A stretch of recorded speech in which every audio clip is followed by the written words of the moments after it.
Radhe Krishna everyone, welcome back to my YouTube channel. मैं हूं काजल सिंह और स्वागत है आपका आज के इस नए वीडियो में।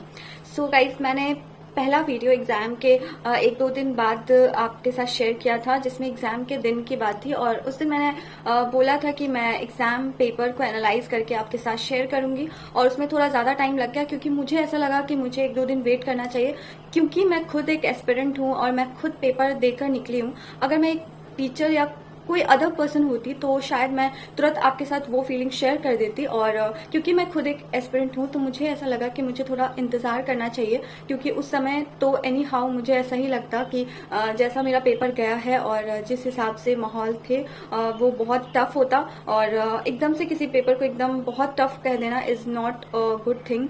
तो इसलिए मैंने कुछ दिन इंतजार किए, अपनी फीलिंग्स को थोड़ा नॉर्मल होने दिया और उसके बाद मैंने क्वेश्चन पेपर को एनालाइज किया। तो बेसिकली आज का वीडियो क्वेश्चन पेपर को एनालाइज करने वाला ही होने वाला है, क्योंकि आज के वीडियो में हम शेयर करेंगे कि हमारी जो स्ट्रैटेजी थी या मेरी जो स्ट्रैटेजी थी वो किस तरह से थी और कैसे क्वेश्चंस पूछे गए, किस तरह से, किस सब्जेक्ट से कितने क्वेश्चंस पूछे गए। तो सबसे पहले अगर बात करें एग्जाम वाले दिन की, तो एग्जाम का एक्सपीरियंस काफी मेरा पिछले बार से अच्छा रहा था, क्योंकि एग्जाम जो मेरा सेंटर था, जैसा कि मैंने आप सबके साथ शेयर किया था, श्री कृष्ण महिला कॉलेज बेगूसराय मेरा सेंटर था। और मेरा एग्जाम सेंटर काफी अच्छा था। वहाँ बहुत ही अच्छे तरीके से, सिस्टमैटिक ढंग से, शांतिपूर्ण तरीके से एग्जाम लिया गया और बहुत अच्छा इन्वायरमेंट दिया गया हमें। ऐसा कुछ डिस्टर्बिंग नहीं था। और पहली बार मैंने क्वेश्चन पेपर जो उतने सिक्योरिटी के साथ आती है और वो ओपन की जाती है, वो पूरा प्रोसेस देखा। तो ओवरऑल एग्जाम की बात करें तो माहौल काफी अच्छा था और बहुत टीचर्स भी काफी अच्छे थे और बहुत शांतिपूर्ण तरीके से एग्जाम कंडक्ट किया गया और काफी अच्छा एक्सपीरियंस रहा मेरा। और अब हम सबसे इम्पोर्टेंट बात जिस पे हमें बात करनी चाहिए कि क्वेश्चन पेपर। तो मैं इस बार चाहती हूँ कि ये जो क्वेश्चन पेपर है, हम अपने अगले पूरे जो भी हम प्रिपरेशन करें जिस भी चीज के लिए या अगले एग्जाम के लिए, ये क्वेश्चन पेपर हमेशा हम अपने साथ रखें,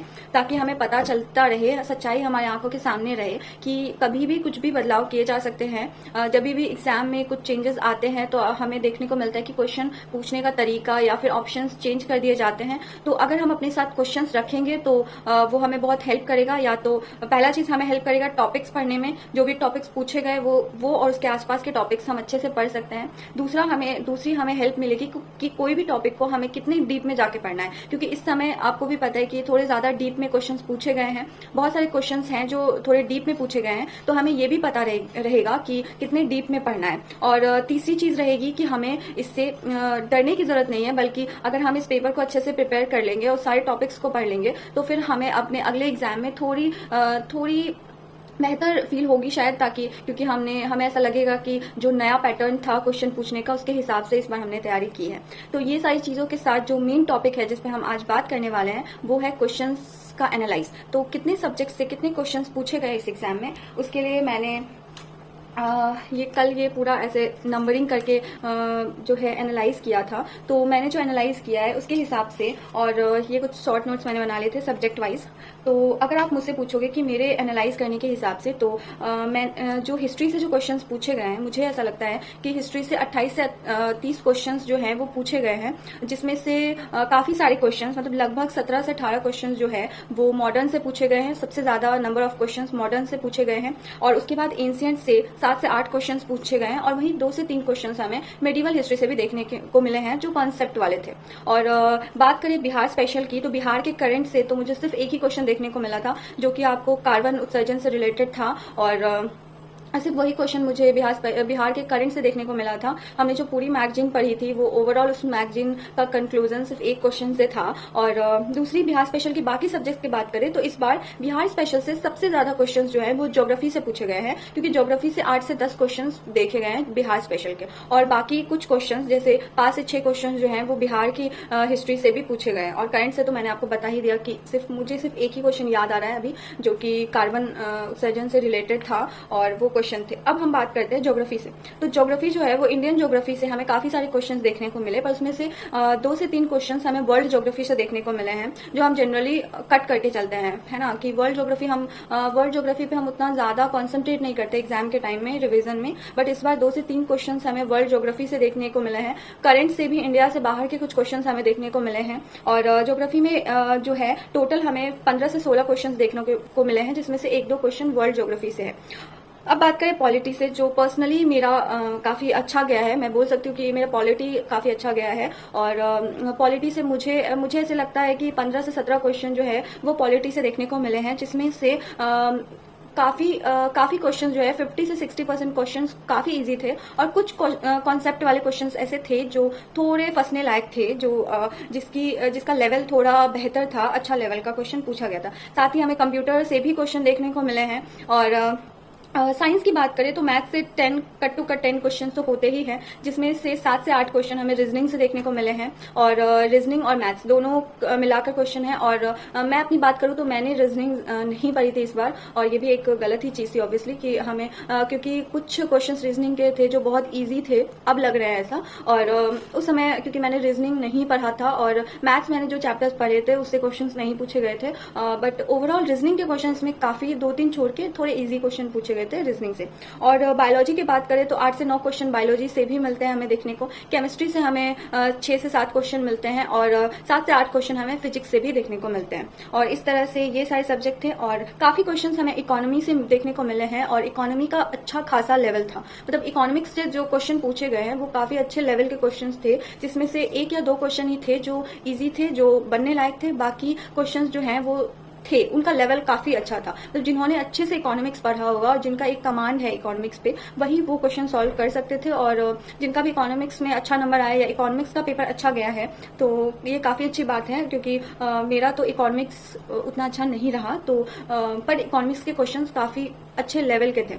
मैं कहना चाहूंगी कि इकोनॉमिक्स एक ऐसा सब्जेक्ट है जो थोड़ा मुझे पर्सनली थोड़ा टफ लगता है। बाकी हिस्ट्री की बात करें, अगर हिस्ट्री, ज्योग्राफी और बाकी सारी चीजों से थोड़ा इकोनॉमिक्स टफ लगता है। तो अगर इससे बहुत इजी नहीं, बट एक मैनुअली एक लेवल के क्वेश्चन भी पूछे जाते तो उसमें भी स्टूडेंट फंस ही जाते। लेकिन इसमें उससे ज्यादा लेवल के थोड़े अच्छे क्वालिटी और क्वांटिटी में क्वेश्चन पूछे गए। तो हमें 13 से 14 क्वेश्चन जो है वो इकोनॉमिक्स से देखने को मिलते हैं, कट टू कट। और इकोनॉमिक्स की हमने बात कर ली, बिहार स्पेशल की बात कर ली, पॉलिटी की बात कर ली, साइंस की बात कर ली, और हमने मैथ्स की बात कर ली। ये सारे क्वेश्चंस के बाद एक जो सबसे अच्छा सब्जेक्ट बच जाता है, जो जिसने ऑलमोस्ट हम सबकी फीलिंग्स हिलाकर रख दी थी, वो था करंट अफेयर्स। तो करंट अफेयर्स से हमें 28 से 30 क्वेश्चन देखने को मिले हैं, जिनके लेवल्स काफी अच्छे थे, जिसमें से एक क्वेश्चन बिहार करंट अफेयर्स से था, और कुछ क्वेश्चन थे, एक इकोनॉमिक सर्वे से भी एक क्वेश्चन था, जो लेकिन उसमें थोड़ा वही कॉन्सेप्ट वाली चीज थी, तो उसमें बहुत सारे लोग फंस गए और क्वेश्चन गलत हो गए।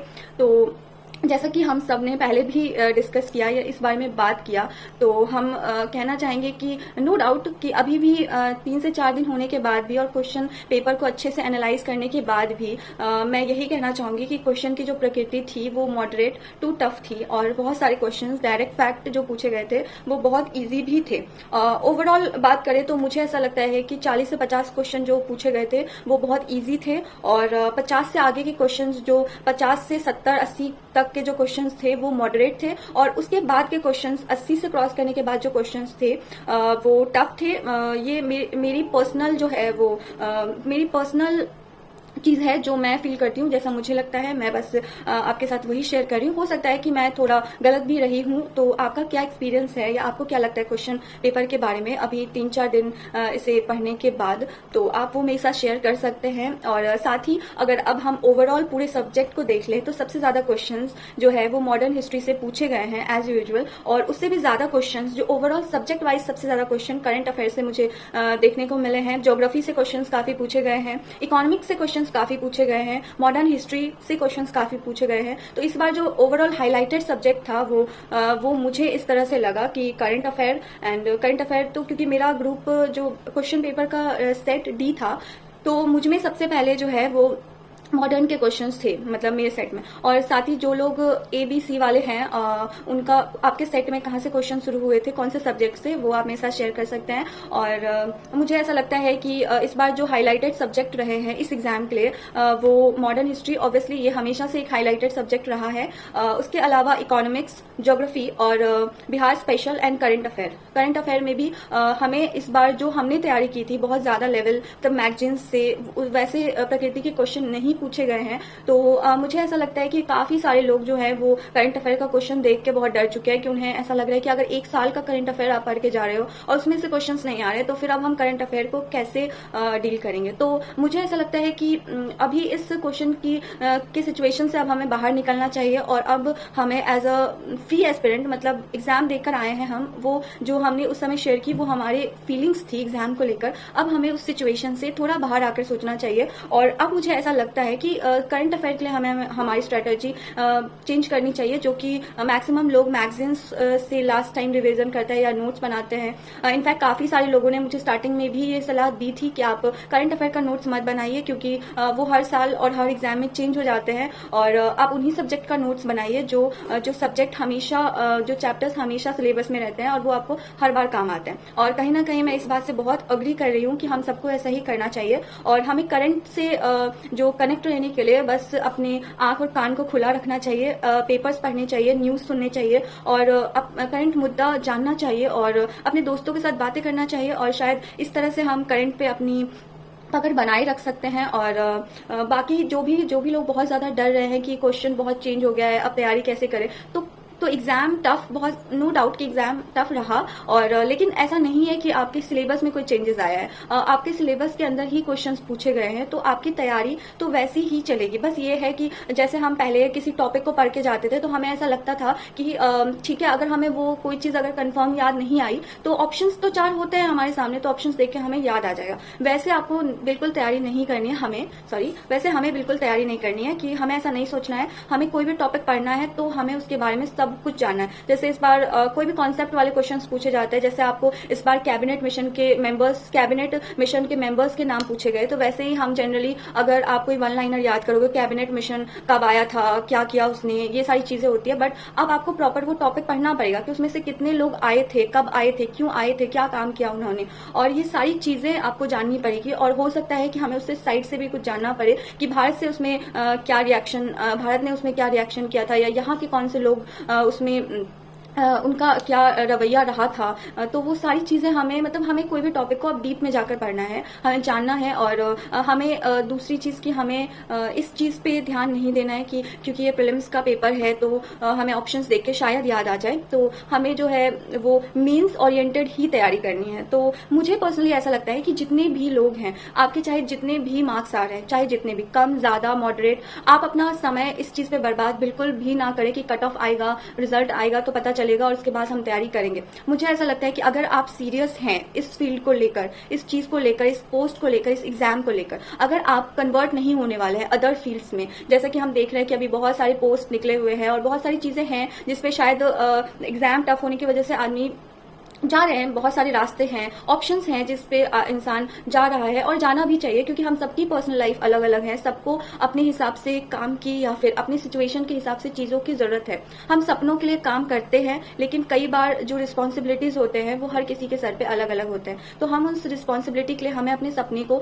थोड़ा साइड रखना ही पड़ता है। तो वो सारी सिचुएशन एक अदर सिचुएशन है जो जिसपे हम काम कर सकते हैं। और ऑब्वियसली अगर आपके साथ ऐसा कोई अलग सिचुएशन है तो आप अपनी सिचुएशन और अपनी फैमिली के हिसाब से डिसीजन लीजिए। बट अगर आप के साथ वैसी कोई सिचुएशन नहीं है और आप इस लाइन में आगे जाना चाहते हैं और इसमें अपना 100% देना चाहते हैं, तो आपको मेंस की तैयारी में लग जाना चाहिए, चाहे आपके जितने भी मार्क्स आ रहे हैं, इससे कोई फर्क नहीं। को लेकर सीरियस हैं और आपके साथ कोई भी अदर सिचुएशंस नहीं है, आपकी पर्सनल लाइफ भी ओके है और आप इस फील्ड को समय दे सकते हैं और इसमें ही कुछ करना चाहते हैं, तो आपको अभी अपने मार्क्स को अब साइड में रखना चाहिए। आपका पेपर कैसा गया इसे साइड में रखना चाहिए, अपनी फीलिंग्स को साइड में रखना चाहिए चाहिए और अब मेंस की तैयारी करनी चाहिए। मुझे ऐसा लगता है कि जो भी एस्पिरेंट हैं, चाहे वो जिनका ऑब्वियसली जिनका कट ऑफ पार हो जा रहा है, अभी से ऐसा लग रहा है कि एनी हाउ उनका कट ऑफ पार हो जाएगा, तो उन्हें तो ये करना ही चाहिए। बट वैसे स्टूडेंट भी जिन्हें लगता है कि उनका कट ऑफ शायद पता नहीं पार हो पाएगा या नहीं हो पाएगा, या क्या रीजंस हैं, कम नंबर आ रहे हैं, तो आप ये सारी चीजें साइड में रखिए और मेंस की तैयारी कीजिए। क्योंकि ऑब्वियसली आपने अभी तक प्री की तैयारी की है, अगर आप इसी लाइन में हैं तो आपको मेंस तो लिखना ही है, तो फिर हम उसी तरह से अपनी तैयारी करते हैं। आप मेंस की तैयारी शुरू करते हैं और आंसर राइटिंग सीखते हैं, बुक्स पढ़ते हैं, टॉपिक्स पढ़ते हैं। और मेंस की राइटिंग में तो मेंस की तैयारी में हम सबको पता है कि हमें डिटेल में पढ़ना होगा, उस टॉपिक के बारे में काफी सारी चीजें, फैक्ट साथ में, अपनी थॉट्स साथ में, बहुत सारी चीजें लिखनी होंगी। तो वो हमें किसी टॉपिक की डीप एनालाइज में बहुत हेल्प भी करेगा। तो इसलिए हो सकता है कि बीपीएससी का भी अपना क्वेश्चन पूछने की प्रकृति चेंज करने का यही मतलब हो कि वो भी चाहते हो कि कहीं ना कहीं हम मेंस के लिए पहले से प्रिपेयर रहें और चीजों को डीप में पढ़ें और चीजों के बारे में अच्छी पकड़ और अच्छी नॉलेज रखें। तो अगर हम सबको अब एक ऑफिसर बनना है, तो बिल्कुल हमें किसी भी चीज के बारे में सिर्फ याद नहीं होना चाहिए, बल्कि उस चीज की समझ होनी चाहिए और बेस अच्छा होना चाहिए। और यही है, बस मुझे ऐसा लगता है कि बीपीएससी की सोच यही रही होगी इस क्वेश्चन पेपर के जो भी चीजें हैं, जो उनकी प्रकृति चेंज करने के पीछे। तो ये मेरी पर्सनल थिंकिंग है। आप मेरे साथ शेयर कर सकते हैं कि आप इस पे क्या सोचते हैं और आपकी क्या राय है इन चीजों के बारे में।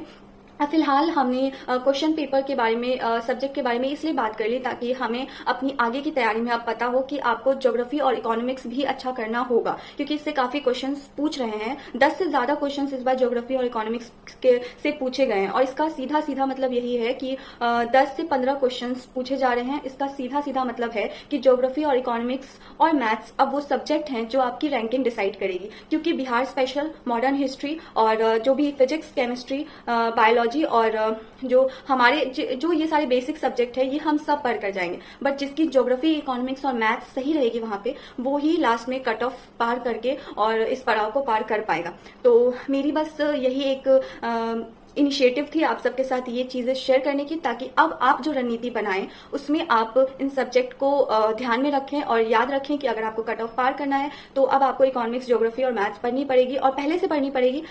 लास्ट टाइम के लिए मैथ्स मत रखें, पहले से उसे कंप्लीट कर लें। और इकोनॉमिक्स और ज्योग्राफी अगर आपकी भी मेरी तरफ वीक है तो आपको बिल्कुल जीरो से स्टार्ट करना पड़ेगा। और अब बस ये सारी चीजें, अगर कहते हैं ना कि कोई भी गलती अगर हुई है तो आपको एग्जैक्टली पता हो कि क्या क्या गलती हुई है, तो हम इसे बेहतर ऑफकोर्स कर सकते हैं अगली बार। और हो सकता है कि अगली बार कुछ और गलतियां निकल के आई जो हमें अभी नहीं मिल रही है, तो वो तो हमें अगले पड़ाव पर जाने के बाद ही समझ में आएगा। फिलहाल हमें जो चीजें हमारे सामने है वो चीजों पर हमें ध्यान देना चाहिए और अब हमें वापस से मेंस की तैयारी शुरू कर देनी चाहिए। और आप अपना मन छोटा बिल्कुल भी मत करें और बस अपना जज्बा बनाए रखें। समय हमारा भी आएगा, आज नहीं तो कल।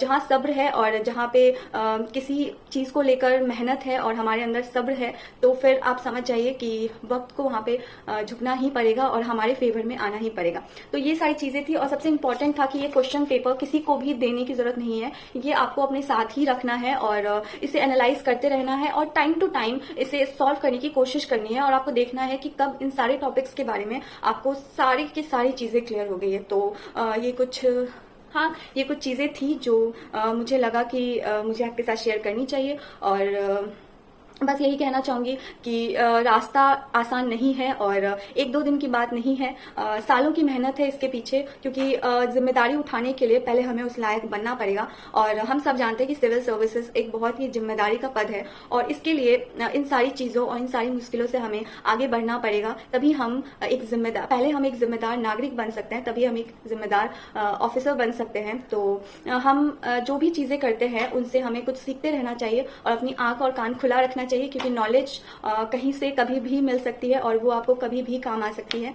तो ऐसी कुछ बातों के साथ आज के वीडियो के लिए बस इतना ही और आई होप आपके लिए ये थोड़ा हेल्पफुल रहा होगा। और साथ ही अगर आपको ये वीडियो पसंद आया तो लाइक, शेयर एंड सब्सक्राइब कर दीजिए और मिलते हैं आपसे फिर एक नए वीडियो के साथ। तब तक के लिए राधे कृष्णा।